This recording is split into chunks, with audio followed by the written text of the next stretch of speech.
I put together this personal austerity calculator for one reason, to help you determine what rate of return you need to target in order to maintain your current standard of living, and then from there, grow.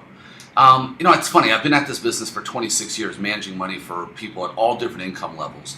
And it always amazes me how many financial advisors just walk into a meeting and start talking about all these things they can do for someone, but they've never asked the question to anybody, what rate of return do we need to make? So that's why I built this, and it's a very simple calculator. I call it the Personal Austerity Calculator because we hear about austerity measures all the time in terms of what countries need to do. They might need to reduce their spending, increase revenue, and do different things to make sure that their balance sheets are solvent. Well, we need to do the same thing. It's very easy. You put in here your total liquid assets. I don't want to put in there what your real estate values are because that's not completely liquid, or something else that isn't liquid. Put in what you have and include in there your IRAs, 401k plans. Then you can break it down by, you can put in each one of the years that you expect and how much you expect to make. There are drop downs here that you can put what your age is, and you can come over here and put in a spouse's age as well. And you can put in every single year, itemize it. Or you can just put in a general idea of your income and what you think it might grow over what period of time. Then we get to the expenses.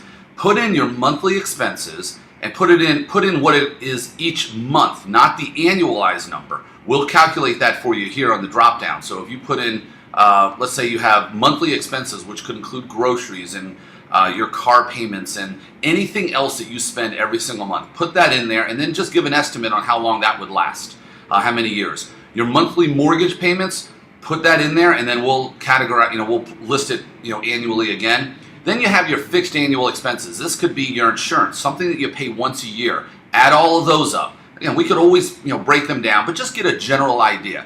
Put in your tax bracket, might be going higher, don't think it's going any lower, and try to overestimate what your expenses are. And then something very important, put in your annual cost of living increase and do not use the government's CPI. The Consumer Price Index is not a good measure. I actually created something called the Chapwood Index, where I break down what I believe, after studying the top 500 items that everyone spends money on, literally every single day of their lives, what those go up in price year over year. It's an interesting calculation and an interesting index, to say the least. But do not put in the CPI number. Go ahead and put in something here, my guess somewhere around 5 or 6%, because that's really what your cost for the items that you spend money on goes up every single year. Then you'll hit the input button, and what you'll see is what rate of return you need to make based on how much money you have, how much money you think you're going to be earning, what your current expenses are, and again, overestimate your expenses, and what your tax rate is, and most importantly, how much it's going to go up year by year. Again, what it costs you next year versus this year is very important. So make sure you don't use the 1%, 2%, 3% the government puts out through the BLS and the CPI number. All right, put in somewhere around 5 or 6%. Then click the button. Then you'll see what you need to make. Thank you.